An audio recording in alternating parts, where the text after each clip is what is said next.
Baba, katika jina la uweza la Yesu Kristo, pokea sifa, shukrani na utukufu. Mungu ustahilie kuabudiwa, Mungu ustahilie kutukuzwa. Unayelipeleka neno lako likatuponya na kututoa kutoka katika kila namna ya maangamivu. Hii ni fursa nyingine tena kupitia nguvu katika neno, kama ulivyotenda hapo kwanza, kwa kuyagusa maisha ya kila mmoja anayekungojea vivyo, ukamtendea yaliyo mema. Tenda tena Bwana, kwa kuyagusa maisha ya kila mmoja aliye chini ya uvuli wa sauti ya nguvu katika neno, kila aandamaye kwa kutazama, fungu lake lisiepuke mikono yake.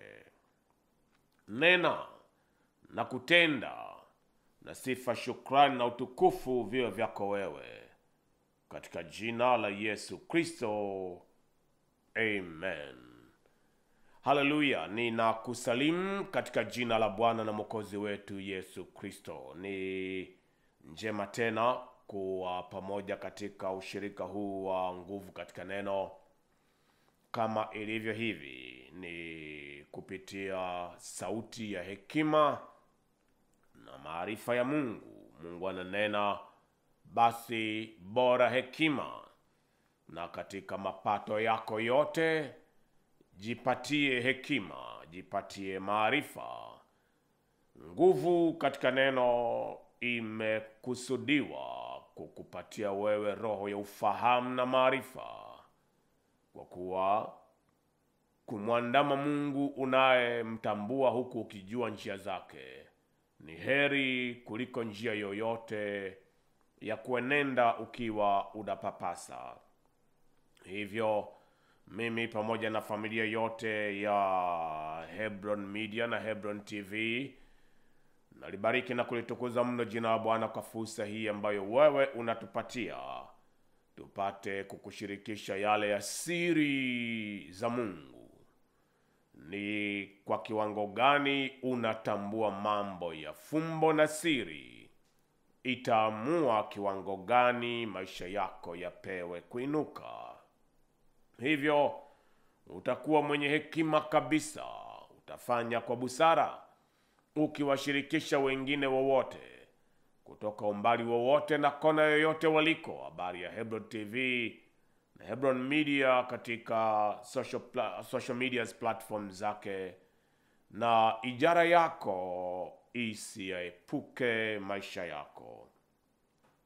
Ni nguvu katika neno, katika mtiririko wa series zilizoendelea kwa muda sasa, kuishinda au kuikabili roho ya mkwamo.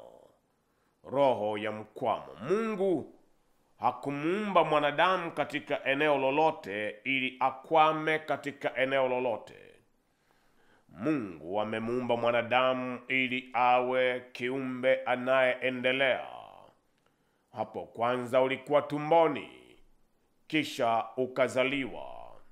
Ulibaki kuwa anayeitwa mtoto wa mikononi, kisha ukawa mtoto anayekaa, anayetambaa, anayesimama dede, anayetembea, anayekimbia, anayeenda shule, aliyemaliza chuo, aliyeingia kwenye familia, na anayeendelea mbele hadi katika umelele wake. Hii ni safari endelevu ya maisha ya mwanadamu iliyopangiliwa na Mungu. Ni jambo baya kwa mwanadamu yeyote kujikuta akiwa anaishi maisha ya mkwamo. Na tunaponena habari ya mkwamo uko wa namna nyingi mno. Na hii ndio sababu leo hii tunaenda katika sehemu ya 4 kipindi cha kwanza. Sehemu ya 4 ya kipindi cha kwanza cha kuikabili roho ya mkwamo, katika eneo ambalo sasa tutakuwa tunanena kuikabili roho ya hangaiko la moyo. Hangaiko la moyo. Kwa lugha nyepesi ungeweza kuita depression, lakini kwa lugha ya kimaandiko tunaita hangaiko la moyo. Ambatana nami na Mungu wangu awe Mungu atakaye kugusa umbali wowote uliko, na suluhisho la pumziko lako likawe dhahiri katika kila eneo la maisha yako. Maandiko mawili ambayo natamani kuweka msingi kwayo siku hii ya leo, ambapo nitakuwa nikinena kuikabili roho hii ya hangaiko la moyo, kukabili hangaiko la moyo juma hili katika vipindi hivi vinne. Sehemu ya kwanza na ya pili tutanena juu ya dalili za hangaiko la moyo. Sehemu ya tatu na ya nne tutanena juu ya watu ambao unawaona katika maandiko, katika Biblia, nao walikabiliwa na roho ya hangaiko la moyo. Kitabu kile cha waraka wa Paulo mtume kwa Wakorintho, sura ile ya 4 na mstari wa 8 na wa 9, maandiko yananena, pande zote twadhikika, bali hatusongwi. Twaona shaka, mashaka yanatuzonga, bali hatukati tamaa. Hii ni hali ambayo maandiko yananena. Dhoruba ziko pande zote, dhiki ziko pande zote, lakini hatusongwi, hazitumezi. Na anasema mashaka yamejaa kila mahala, lakini mashaka hayo hayatuamuri moral, hatukatishwi tamaa na mashaka yanayoendelea kunenwa huku na kule. Mstari wa 9 ananena, twaudhiwa bali hatuachwi, twatupwa chini bali hatuangamizwi, twatupwa chini bali hatuangamizwi. Siku zote twachukua katika mwili kuuawa kwake Kristo, ili uzima wa Kristo, uzima wa Yesu nao udhihirishwe katika mwili wetu. Katika miili tulio nayo, uzima wa Kristo, kuna kanuni hapa ambayo Mungu anainena kupitia maandiko. Ni kanuni iliyo nzito kabisa ya mtu ambaye ananena, katika mwili wangu mimi nabeba kuuawa kwake Kristo siku zote, ili uzima ule ule wa Kristo upate kuja juu yenu. Kwa sura nyingine, kama hautakuwa na ufahamu, unaweza kuishi ukiwa na hangaiko la moyo, ukawa depressed, na wakati huo huo hujui ya kwamba uzima wa Kristo unatakiwa kutoka ndani yako. Ni hangaiko la moyo linaloleta maisha ya watu kukwama bila ya kujua sababu kwa nini wamekwama. Ni hangaiko la moyo linaloyafanya maisha ya watu yawe maisha ya mikono mitupu, yani the empty-handed kind of life. Maisha ya mikono mitupu, maisha yasiyotimiza chochote, maisha ya kuwa na cheo lakini ni kama cheo hicho si chako. Maana Sauli alikaa mahala pa kiti cha enzi kwa karibu miaka 40, lakini miaka 38 kati ya miaka ile 40 Mungu alikuwa amemkataa. Hiyo ni kitu tunakiita positional emptiness.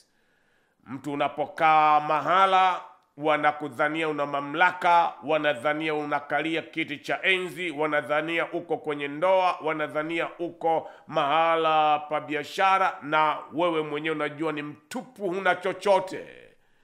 Watu wakikutazama kwa nje wanadhani umestawi, unaendelea mbele, unatamanisha kwamba maisha yako watu wanatamani wangekuwa ndio wewe, lakini ndani yako mwenyewe ni mtupu na usiye na chochote.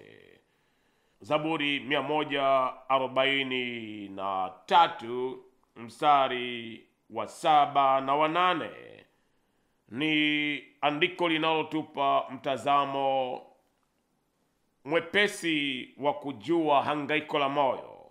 Haya ni maombi ya mtunga Zaburi. Ananena nini?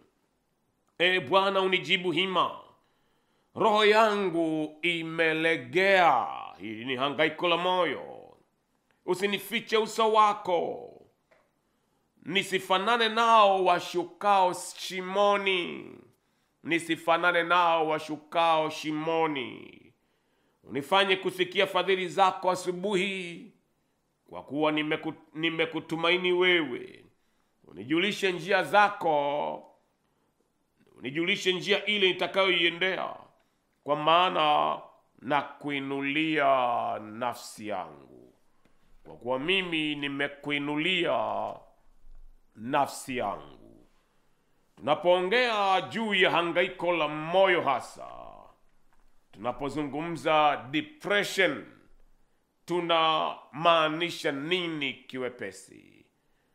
Kiwepesi, depression ni tatizo la kiafya linalojulikana kitabibu, linaloathiri jinsi mtu anavyojisikia, jinsi mtu anavyofikiri, na jinsi mtu anavyoweza kutenda katika mambo anayopaswa kutenda. Ni hangaiko la moyo hili. Linaathiri vile unavyojisikia, how you feel. Linaathiri vile unavyowaza, vile unavyofikiri. Na linaathiri mambo utakayotenda. Hiyo ni hangaiko la moyo. Na katika hatua hii ya kipindi, sehemu hii ya 4, kipindi cha kwanza, ninene nawe dalili ya mtu mwenye hangaiko la moyo. Dalili ya kwanza ya mtu mwenye hangaiko la moyo ni mtu ambaye anabeba moyo wa huzuni na hali ya kukosa furaha. Hali ya huzuni na mtu ambaye hauna furaha. Hakuna jambo linaloweza kukuchangamsha nawe ukajikuta umepata furaha. Hakuna jambo linaloweza kukuchangamsha nawe ukajikuta umepata changamko la moyo la kweli. Hapa ndiyo maana kuna wengine huwa wanachagua kwenda kupoteza muda wao kwa macomedians, watu watakaotenda na kuongea vitu vitakavyowachekesha.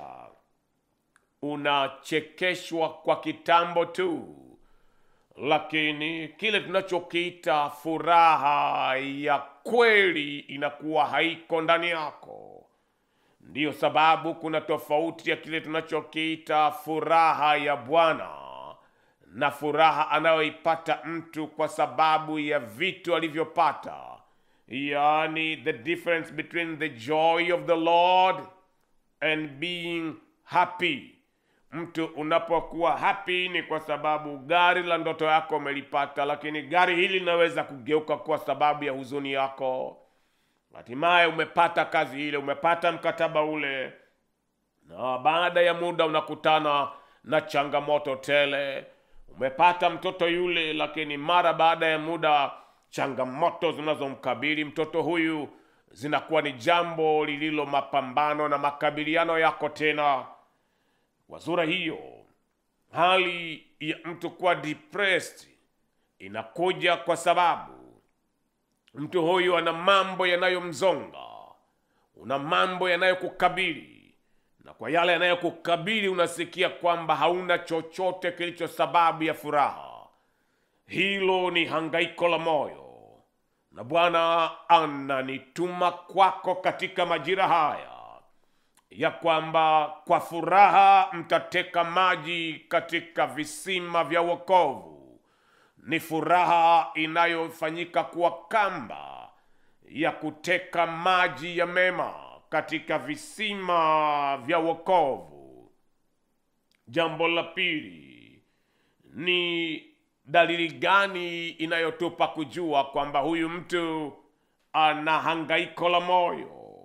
Ni pale ambapo unajikuta umepoteza hamu ya kuyafurahia mambo ambayo hapo kwanza ulikuwa ukiyafurahia sana, hauna furaha tena.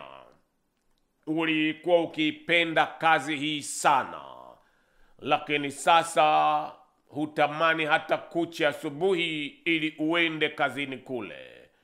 Ulikuwa ukiipenda familia hii sana, lakini sasa unatamani upotelee porini, huna hata sababu ya kuwa na ushirika na familia hii.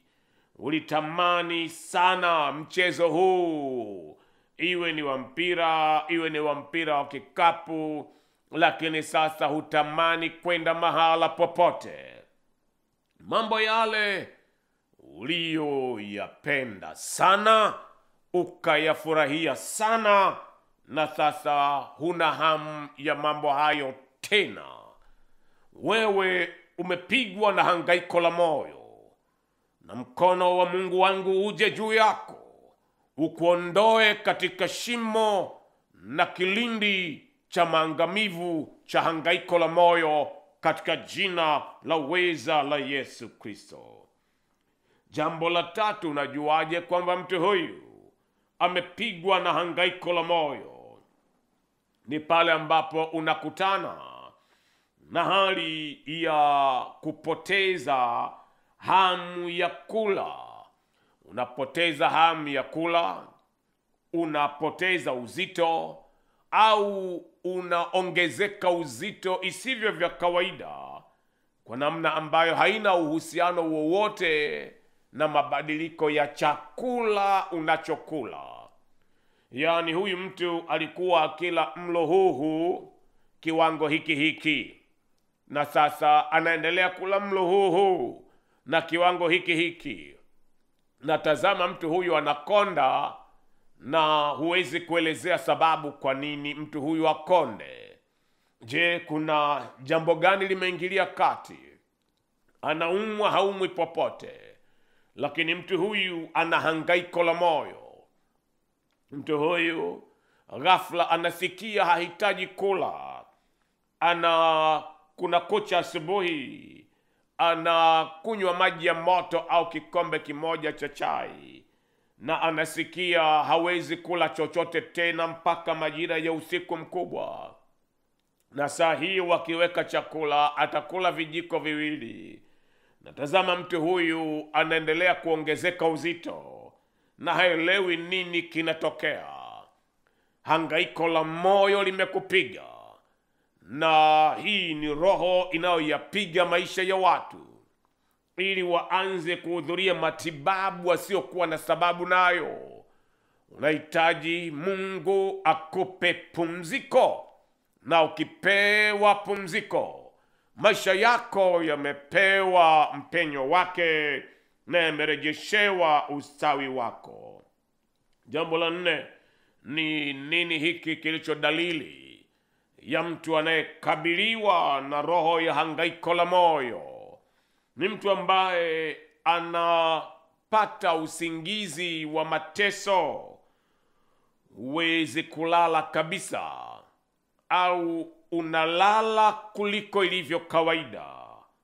Waweza kuelezeaje mtu ambaye analala pengine saa 11 jioni na analala mpaka karibu saa 5 kesho yake asubuhi, na kunapokucha anajaribu kuamka, akitoka nje kidogo anawaza kwamba niende nifanye hiki au niende nifanye kile.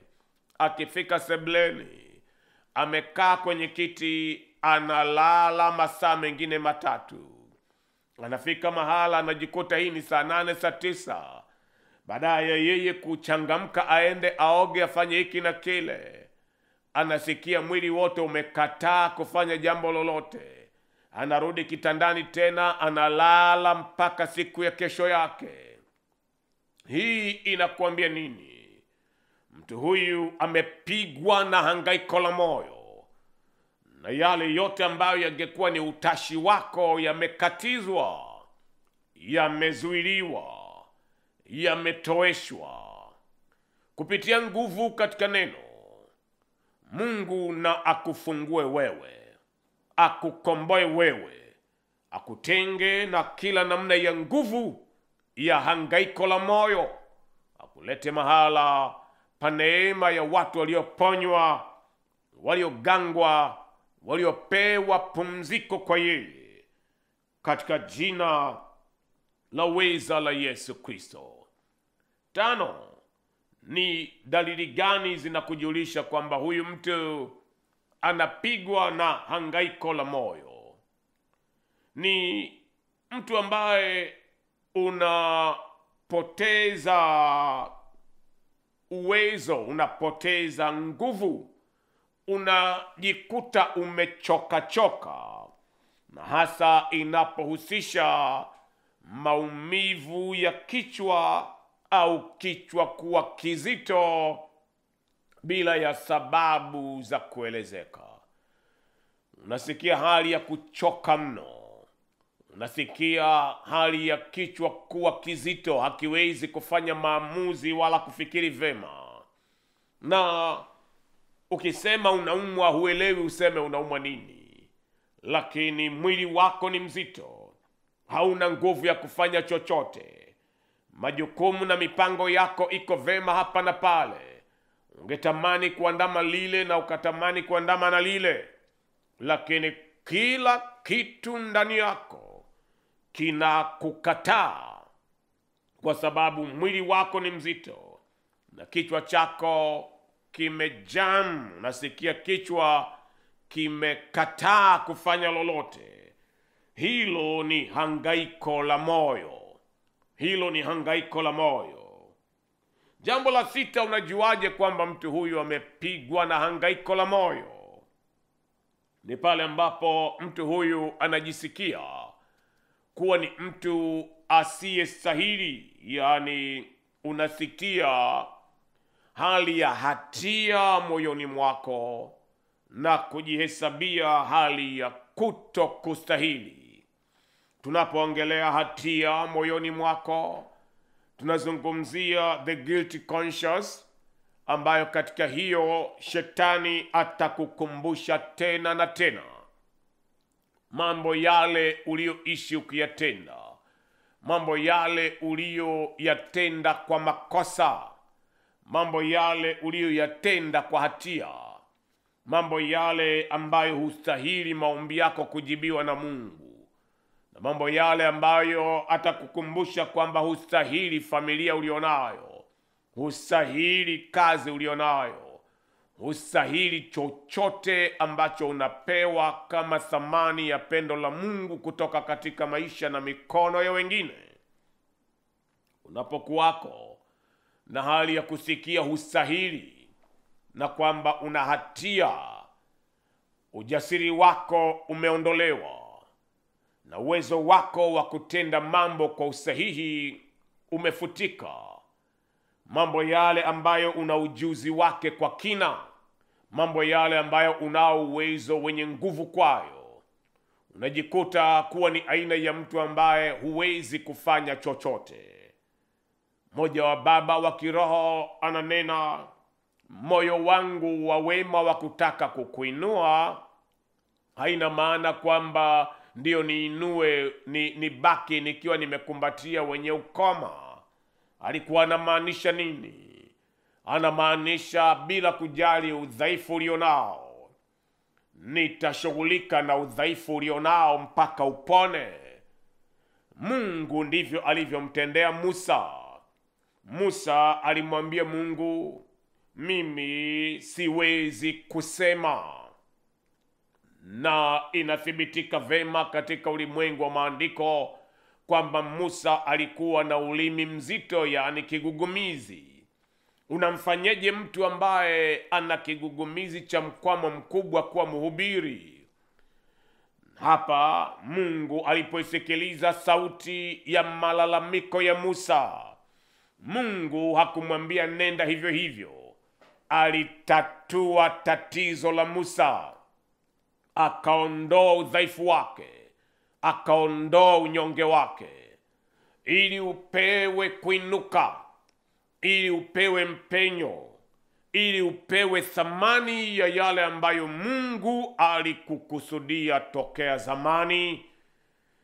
unahitaji majawabu ya Mungu mahala pale ambapo unasikia hustahili, unasikia hatia, akusamehe maovu yako yote, anaondoa hatia zako zote, akuponye na magonjwa yako yote, ujana wako akaurejeza kama tai, akaubarikia na uzee wako, naye akushibishe kwa yaliyo mema kinywani mwako. Hii ni baraka ya wema na fadhili za Mungu. Ndiye anayenena, ni mimi ninayeondoa makosa na hatia zako kwa ajili yangu mwenyewe. Si kwa ajili yako, si kwa faida yako, ni kwa ajili ya faida yake mwenyewe. Anaondoa makosa na hatia yako. Hali ukijua hivyo, utaruhusu kazi ya msalaba ikuhudumie wewe, nawe upewe kwenda katika ulimwengu wa mtu atakayebeba joho la haki. Si kwa haki yako, bali haki uliopewa. Ubebe upatanisho. Na neno upatanisho, yani the divine atonement, inakuleta wewe mahala ambapo ni kama hujawahi kutenda dhambi kabisa hapo kwanza. Pokea rehema na neema, pokea utakaso na msamaha wake, nawe urejeshwe katika thamani za mwana wa pendo lake. 7, unajuaje kwamba mtu huyu anapigwa na roho ya hangaiko la moyo? Ni pale ambapo unajikuta unakabiliwa na hali ya ugumu katika kufikiri, katika kuweka uzingativu wako vema, yani concentration, na katika kufanya maamuzi. Katika ulimwengu wa safari hii ya maisha, kama wewe huwezi kufanya maamuzi, maisha yatakuamulia. Na maisha yakikuamulia, hatima yako ikiwa imeamuriwa na wengine, maisha yako yameingia katika vifungo, yamefunikwa na giza na kitendawili ambacho mwenyewe huwezi kukitatua kiwepesi. Na maanisha nini hapa? Ni lazima ufikiri vema, na ni lazima uwe na uwezo wa kuweka uzingativu wako vema, na ni lazima uwe mtu utakayeweza kufanya maamuzi yaliyo sahihi kwa wakati. Moja ya majanga yaliyomkabili mfalme wa kwanza wa Israeli anaitwa Sauli. Ni mtu ambaye hakuwahi kuwa na uwezo wa kufikiri vema yeye mwenyewe. Hakuwahi kuwa na uwezo wa kufanya maamuzi yake mwenyewe. Alitegemea maamuzi ya wengine. Samuel anapomuuliza, mbona nasikia sauti ya kondoo na ng'ombe hawa? Na Sauli anasema, watu wameniambia tuchukue ng'ombe hawa wanono tuwapeleke hekaluni kwa dhabihu. Na Samuel anamuuliza, Mungu anapenda dhabihu kuliko moyo wa kutii? Watu walimvuruga Sauli. Na hata katika dakika yake ya mwishoni, katika siku ya kufa kwake, Mungu hakuwa amenena naye kwa ndoto, kwa Urim wala kwa Thumim. Sauli huyu aliyekuwa amewaua wachawi wote katika Israeli, ni Sauli huyu aliishia kwenda kumtafuta mchawi mmoja ambaye ni mchawi wa Endor ili ampigie ramli. Naye huyu mchawi akamwambia, hukusikia habari ya mfalme Sauli anawaua watu wote? Kwa nini unataka kuniweka hatiani saa hii kwa kuwa anawaua wote ambao ni wachawi? Na Sauli akamwambia, uwe na utulivu kwa sababu nitakuondolea shaka yako. Hakuwa amejieleza kwamba yeye ndiye Sauli. Naye anauliza nini? Haulizi kwa Mungu. Anasema, nipandishie toka kuzimu mzimu wa Samuel. Na Samuel anapotokea haongei na yeye kwa namna ya urafiki. Anaongea naye kwa maneno ya hasira na kumwambia, kesho wewe na wanao wawili mtakuwa mmeingia na kuripoti kuzimu.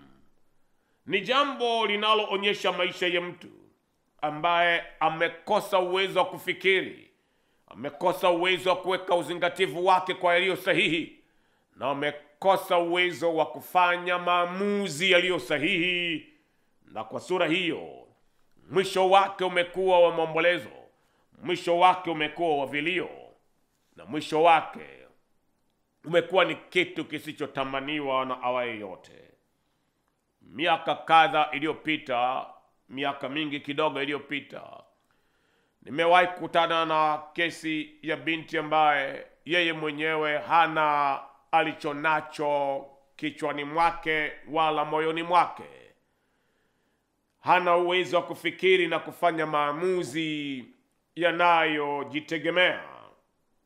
Miaka ile, kwa mtu kuwa na biashara ya kuagiza mafriji nje, walikuwa ni watu wachache. Kuwa na stock ya mafriji kadha, watu wanatoka mikoani na kule kuja kununua kwao. Ilikuwa ni maagenti walio na biashara nzuri, walikuwa ni vijana, na Mungu alikuwa amewabarikia kwa kiwango fulani cha kipato ambacho si haba kwa kiwango cha walio wengi. Na huyu binti alikuwa na dada yake, dada ambaye kila leo angekuwa anamwelekeza huyu binti namna ya kuibua manunguniko na malalamiko hapo ndani. Mwisho wa malalamiko haya yalipelekea ile biashara kufa, na malalamiko haya yalipelekea nyumba na viwanja walivyo navyo kuuza. Moja ya mambo nakumbuka malalamiko aliyokuwa nayo yaliyofika mezani pangu ni juu ya gari jipya alilokuwa amenunua. Hapo ndipo walipoanzia malalamiko ya hayo yote. Gari ikaandikwa Mr. baada ya kuandikwa Mr. and Mrs. Na hiyo ikawa ni mgogoro, na huyu kijana akasema, chukua kadi hiyo hapo, nenda kafanye process wewe mwenyewe ya kubadilisha hiyo kadi ya gari. Wakaongozana kwa mrorongo huo, huyu binti na dada yake, kuhakikisha kwamba ile kadi imebadilishwa. Na mwisho wa yote, huyu kijana akaishi akiwa frustrated kwa kila namna ya hatua yoyote ya ustawi. Wakinunua chochote kilicho kipya, inakuwa kitu kinacholeta ugomvi na kuondoa furaha yoyote katika familia. Haikuweza kudumu ndoa ile, kwa sababu maamuzi, uwezo wa kufikiri na uwezo wa kustay focused ulikuwa haupo kwa binti mwenyewe.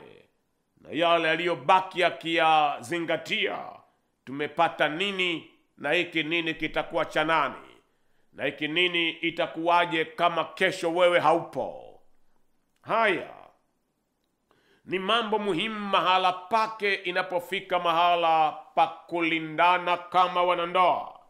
Si kila kitu cha kupuuzwa, lakini ikiwa kila kitu ndicho kila inapohusisha vitu ndio inakuwa the main focus of your life, kila kitu kingine kikapoteza radha ya maisha, hautakuwa umeanza maisha kabisa. Hautakuwa una safari ya kwenda mahala popote kabisa.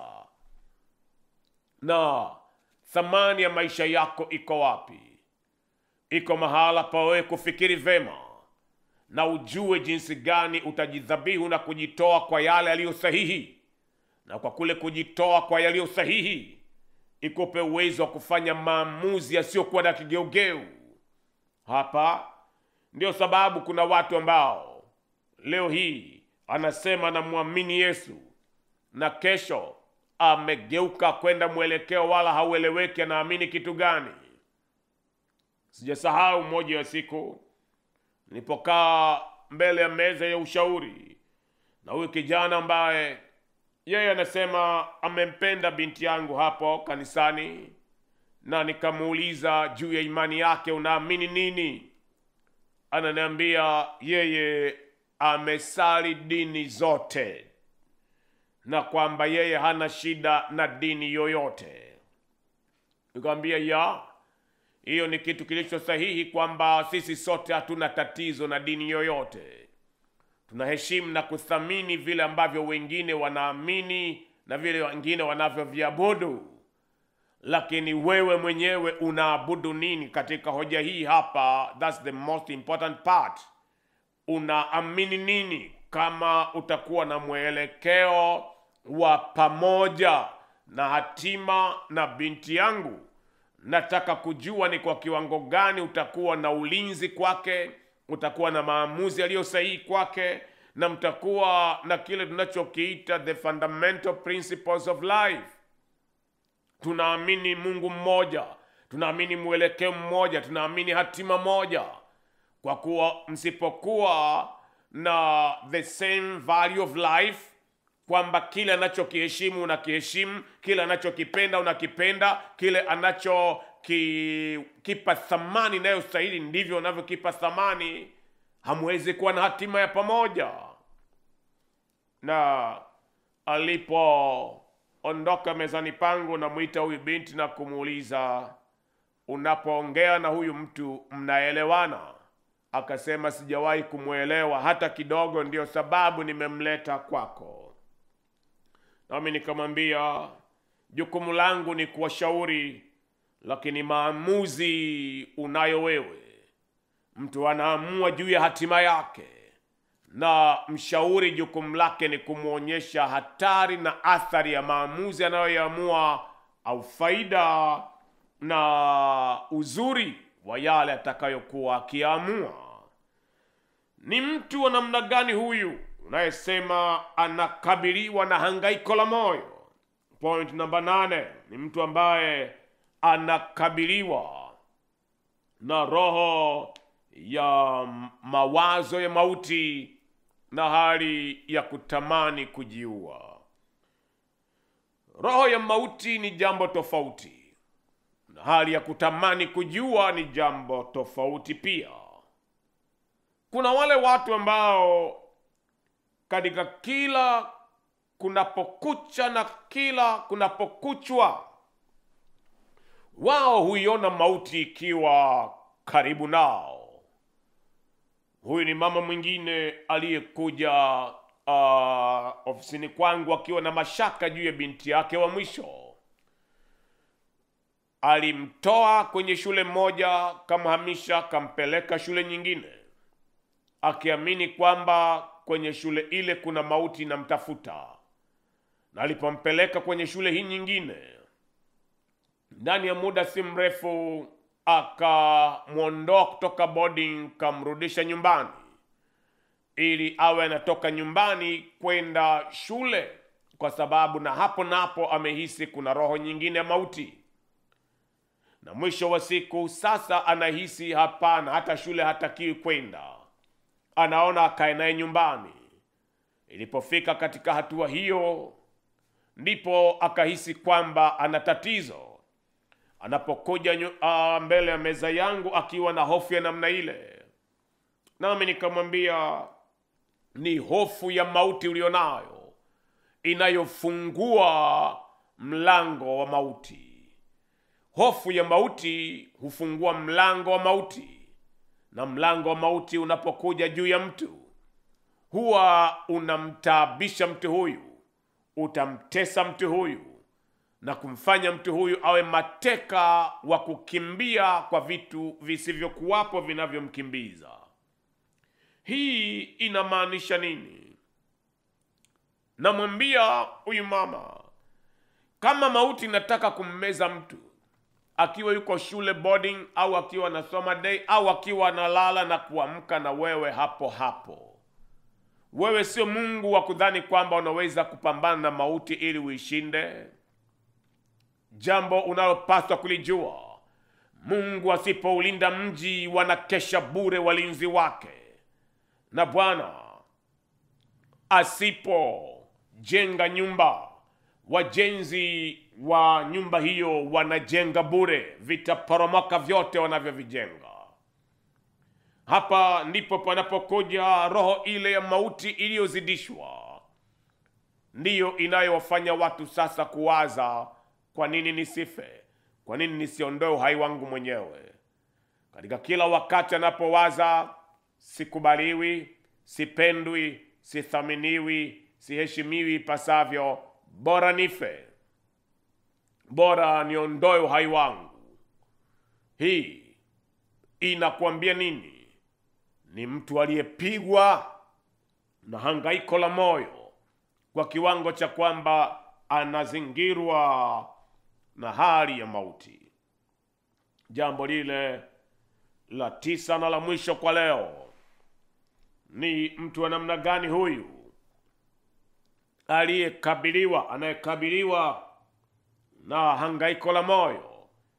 Ni mtu ambaye anaongeza harakati za maisha ambazo hazina maana yoyote. Yaani unakuwa mtu mwenye harakati za mambo, huna utulivu, lakini harakati hizi hazieleweki maana yake nini. Ni harakati ambazo hazina maana. Ni usemi mwepesi, they are purposeless physical activities. Mtu unakaa uking'ata kucha, unang'ata kucha, na hawa ambao nanena habari yao anang'ata kucha kwa kiwango ambacho yeye huwa hakati kucha.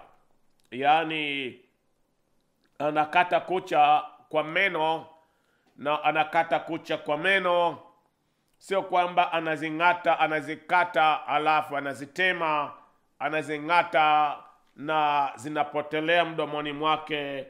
Na saa hiyo sio kwamba anawaza kwamba saa hii acha ning'ate kucha. Anawaza na anapata hangaiko la moyo, fahamu zake saa hizo ziko mahala kwingine, na saa hizo kucha zote vidoleni mwake zinaisha. Mtu unayetazama ambaye anakuwa na hali ya slow movement, watu wanakutazama na wanaona jinsi ambavyo mambo unayoyanena, mambo unayoyatenda, una kigugumizi, sio kigugumizi cha kinywa au kigugumizi cha mtu anatafuta neno, lakini ni ufahamu wako ulio stuck. Umekataa kujua ulitaka kunena nini. Wewe una hangaiko la moyo. Mambo manne ambayo ni suluhisho lako. Mambo manne ambayo ni suluhisho kwa leo, na kipindi kijacho pia nitakueleza mambo mengine manne. Jambo la kwanza, amini neno la Mungu. Lisikilize neno la Mungu na ulikiri, yani fanya the right confession ya yale ambayo Mungu anayanena. Huwezi kuliamini bila ya kulisikiliza, kama hivi unavyotenda saa hii. Neno la Mungu linabeba uzima. Neno la Mungu linabeba Roho Mtakatifu. Neno la Mungu ni nguvu. Neno la Mungu ndiyo sauti iliyofanya uumbaji wa kila kinachoonekana na kila kisichoonekana. Wakati wowote unaposikia uko depressed, unasikia una hangaiko la moyo, dawa ya kwanza, acha sauti ya neno la Mungu iwe ndani yako. Iwe ndani yako vya kudumu. Mungu anasema nini? Sauti ya Mungu inakuelekeza nini kinapaswa kuendelea. Jambo la pili ni nini inayokupasa kutenda. Sikiliza nyimbo za kuabudu. Sikiliza nyimbo za kumwabudu Mungu. Mwanadamu ni kiumbe wa ibada. Wakati wowote unapokuwa katika mazingira ya kumwabudu Mungu, roho yako inabebwa na mawimbi ya uwepo wa Mungu. Mawimbi ya uwepo wa Mungu yanakufanya uwe mtu uliye relax, umepewa pumziko. Na uwepo wa Mungu ni dawa inayotibu na kuponya kila namna ya taabu. Kati ya yale ambayo huwa tunayaita ni sehemu ya kichocheo cha mahangaiko ya moyo wa mtu, ni kile ambacho tunakiita the presence emptiness. The presence emptiness ni pale ambapo mtu unapoteza uwepo wa Mungu. Adamu alipokuwa bustanini Edeni, alikuwa amezingirwa na uwepo wa Mungu pande zote. Ghafla walipokula lile tunda, akasikia sauti za nyayo za Mungu zikitembea kuja alipo. Adamu akakimbia. Saa ile alikuwa mtupu wa uwepo wa Mungu. Hangaiko la moyo likamwanza, na Mungu anamuuliza Adamu, uko wapi Adamu? Na kutafuta. Adamu anasema, nalisikia sauti ya nyayo za miguu yako nikakimbia na kujificha. Naye Mungu anamuuliza, una tatizo gani kukimbia uwepo wangu? Ananena, ni huyu mwanamke uliyenipatia amenifanya nile lile tunda, nami najiona nikiwa mtupu. Kwa sura hiyo, kitakacho kuvika wewe na uwepo wa Mungu is the state of worship. Ni kwa kiwango gani utamwabudu Mungu. Sikiliza na uconnect katika kumwabudu Mungu vivyo, na uwepo wake ukija juu yako, hangaiko la moyo litayaacha maisha yako. Jambo lile la tatu, nini kilicho jawabu la mtu kuponywa na kila namna ya hangaiko la moyo? Ni maombi ya mtu ambaye anamimina moyo wake kwa Mungu. Haya ni maombi ya Hana katika sura ya kwanza ya Samueli wa kwanza mstari wa 10. Maandiko yanatueleza jinsi ambavyo Hana anamjibu Eli, mimi ni mwanamke niliye na uchungu wa moyo, nimechanganywa na mengi na Penina ana watoto wengi na ananibeza kila tunapokuja kumwabudu Mungu. Nimekuja nilie sawasawa na uchungu wa moyo wangu, na kwa kiwango cha uchungu wa moyo wangu ndivyo nilivyoumimina moyo wangu kwa Mungu. Na Eli akasema, enenda zako kwa amani, na usiwe na uchungu wako tena, na Bwana akujalie haja za moyo wako. Sura ya 2 utaona huo ni wimbo wa Hana. Ananena, pembe yangu imetukuka, adui zangu sasa wanaona haya. Yeye aliyeitwa tasa amekuwa mama wa watoto 7. Ananena wimbo katika sura ile ya 2 mara baada ya kuumimina moyo wake kwa maombi. Mungu akampatia pumziko lake. Wakati wowote mtu aliye na hangaiko la moyo, shetani akifanikiwa kumtenga na ulimwengu wa waombao na ulimwengu wa maombi, mtu huyo amewezwa, amefichwa katika kilindi cha giza, na maisha yake yako katika hatari ya kupotea kabisa.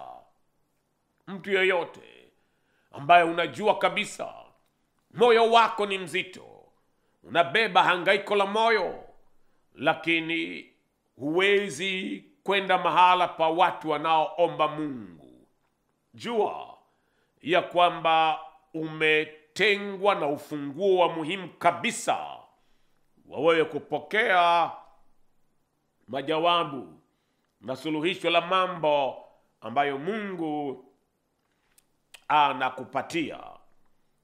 Jambo lile la 4 ambalo ni suluhisho la jinsi gani unatoka katika hangaiko la moyo, ni suala zima la maisha ya mtu kuishi ukiwa umeyafungamanisha maisha yako na kusifu. Hii ndiyo sababu kati ya sehemu ambayo Mungu anatupatia ya huduma katika madhabahu ya ENCC Mji wa Bwana ni huduma ya hema ya Daudi.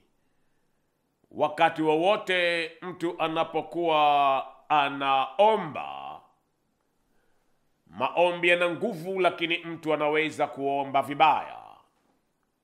Lakini mtu anayesifu, hakuna anayeweza kusifu akasifu vibaya. Hakuna mtu anayeabudu katika roho na kweli akakosea katika kuabudu kwa roho na kweli. No. Sifa huwa zinayabeba maisha ya mtu hapa duniani, zinayapeleka katika vilindi vya mbingu kule mbinguni. Na ni sifa huwa zinamshusha Mungu kutoka mahala pa kiti chake cha enzi na kumleta mahala ambapo Mungu anaanza kuhusika na maisha ya watu hapa duniani. Kwa hivyo wakati wowote sifa, ikiwa ni sifa zinazohusisha melody ndani yako, kuna wimbo ndani ya kila mwanadamu, huo wimbo unapoconnect na ufunuo wa sauti ya Mungu, wimbo huo unageuzwa kuwa ibada, na wimbo huo unakuwa uponyaji, wimbo huo unakuwa ukombozi, wimbo huo unakuwa ufunuo, wimbo huo unageuzwa kuwa chombo cha upako.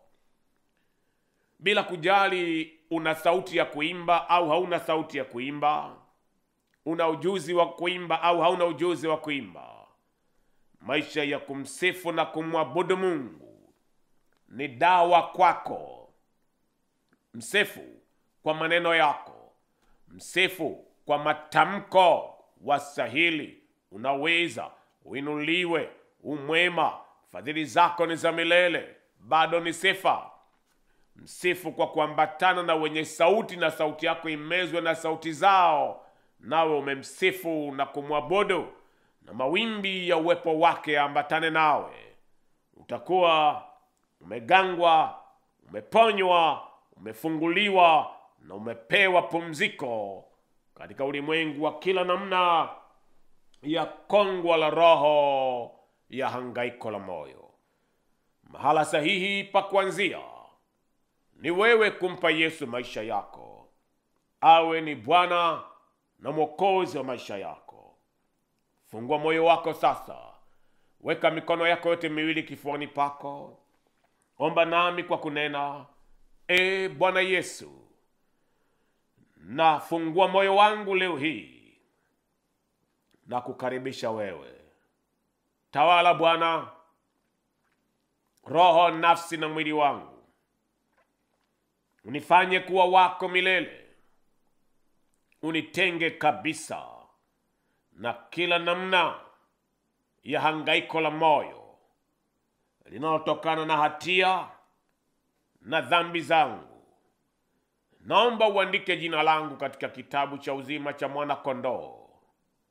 Napochagua wokovu leo, nachagua kuendelea mbele katika jina la Yesu Kristo.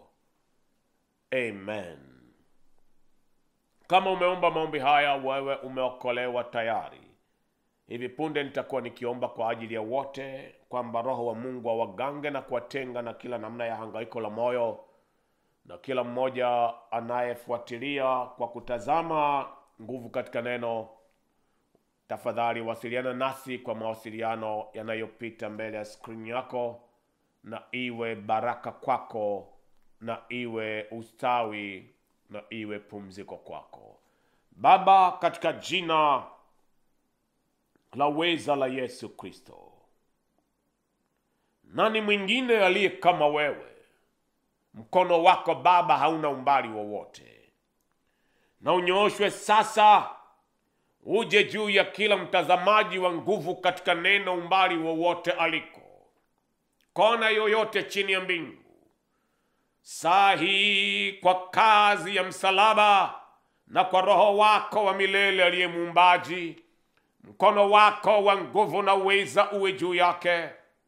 Atengwe, atengwe, atengwe, atengwe na hangaiko la moyo tangu saa hii, katika jina la uweza la Yesu Kristo. Atengwe, atengwe, atengwe. Hangaiko la moyo linalomsukuma katika mauti, hangaiko la moyo linaloleta mkwamo wa kiuchumi, hangaiko la moyo linalohimiza kuyafanya maisha yake yaliyosheheni vipawa na karama na ujuzi wa kila namna, lakini haumzalii matunda yoyote. Hangaiko la moyo, toeka katika maisha yake katika jina la uweza la Yesu Kristo.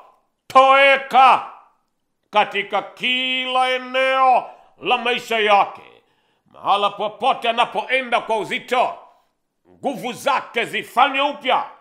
Mahala popote alipokosa hamu ya chakula, na mahala popote ambapo mabadiliko ya hali ya afya ya mwili wake yanamtokea naye hajui sababu ni nini, leo hii, saa hii, natamka kufunguliwa kwake, natamka kugangwa kwake, natamka kuponywa kwake katika jina la Yesu Kristo.